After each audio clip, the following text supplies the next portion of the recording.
Let's consider the idea or the lens utilization matters in the hip hop case.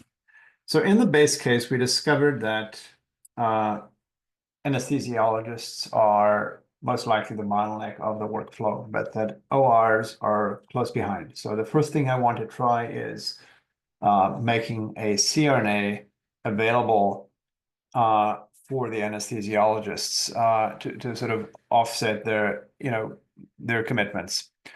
So what's happening here is once the surgery completes, let's suppose there's one anesthesiologist and one physician, or one surgeon.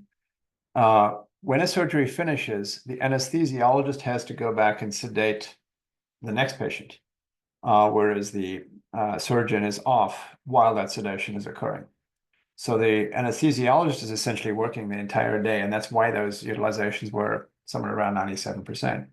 About the only time that they're off is if there's some bottleneck ahead where the cleaning is impeding the next surgery, and just those few minutes at the start of the day when the first patient is being registered and prepped. So I think by adding a CRNA to take care of the end stages of a surgery while the anesthesiologist starts the next sedation, is likely a solid move. And I'm just going to put in one CRNA. So let's see how we do this. So we want to go to um, the simulation main tab on the project list here, and we want to change something here in the parameters. And all I'm going to investigate in this initial one is I'm just going to add a CRNA here, right? So now there's an anesthesiologist in track A and an anesthesiologist in track B. Let's confirm that. There they are, 1 and 1. And I've added that one person to the CRNA pool. Okay, so let's run this. And we're going to run it 3 times just to see what we get. You're probably going to need to run it 5 to 10 times to get a good read on what's happening here. But that's the first process innovation. And then I'll maybe make one more innovation. Okay, so we're going to just run this to completion now. If you just want to speed this up, I will show you the time here. So we're at 6 minutes into the day. Now we're just going to go ahead and run it to completion at 630 minutes, which is 10.5 hours. And you can see that we have completed 5 surgeries in each just by adding that one CRNA. Now, this is just one day, and you would want to rerun it. So I'm going to stop it and rerun it. So now I've got 5 and 6. You can see my flow times, okay, 171, 161. They differ because, we've just got different patients coming down the pike here. BMIs all over the park, and that drastically impacts how long these surgeries take. They're a mean of 100 minutes, but there's a standard deviation associated with that. Just a note about interpreting these graphs. When it's stacked like this, that's actually 2 surgeries with the same flow time. So this is 1, 2, 3, 4, 5 surgeries. This one is 1, 2, 3, 4, 5, and 6. And most likely what's happening here is that folks coming in later in the day are still experiencing a log jam. All right, and I'll run it a 3rd time just to show you what it looks like. So we'll get again at 6:30. So now I have 4 and 5. So thinking we're going to get just a routine 5 and 5, just not true, right? Occasionally we're going to get 4s. So that's why you need to replicate, because you do need to see these workflows in action over multiple days, maybe 5 days. Now, let's take a step back here and just see what else is going on. So I'm going to full screen this. You can see that I've got utilization numbers here, and they differ a little bit from the ones showing here. This is color-coded, and red is not good, obviously, but they are a little different. So, for example, the registrar is 60% utilized here, 23% utilized here. This one relies on information throughout the workday. This one here is sort of a recent estimate of what the utilization is. So just in the last, maybe several hours. So the more reliable one would be across the day, these numbers at the bottom here. Okay, so let's take a look at this. The ORs now, well, I've got surgeons here are in trouble.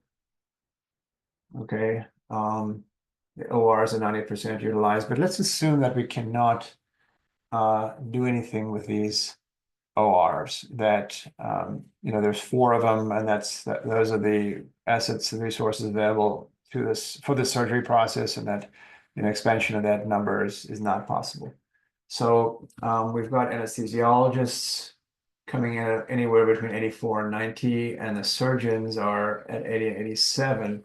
So maybe the next move here is to add maybe another CRNA.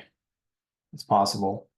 So I'll just make that one more change. You can have a look to see if adding a physician's assistant is well, let's put a physician's assistant and see how this plays out. See if we get more reliable counts on the surgeries. Now, we're just eyeballing this sort of one iteration at a time. You really do need to build a data table here with multiple replications to decide if, in fact, this change of adding the CRNA is economically viable, because now you are paying an additional salary.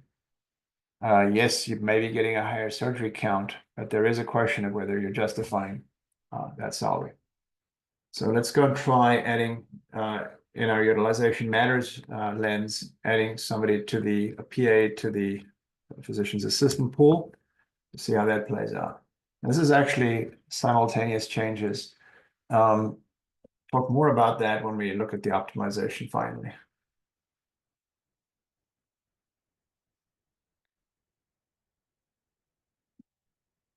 Okay, I'll run this to completion.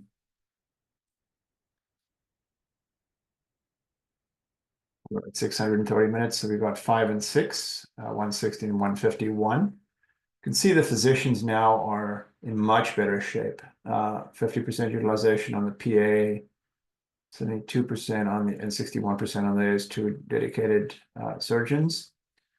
The ORs are still a problem. Anesthesiologists higher than the surgeons, but now the ORs are becoming problematic. Our bottleneck. So let's run it a couple more times. See what we get. So now 6 and 5. So 1, 2, 3, 4, 5, 6. And here 1, 2, 3, 4, 5.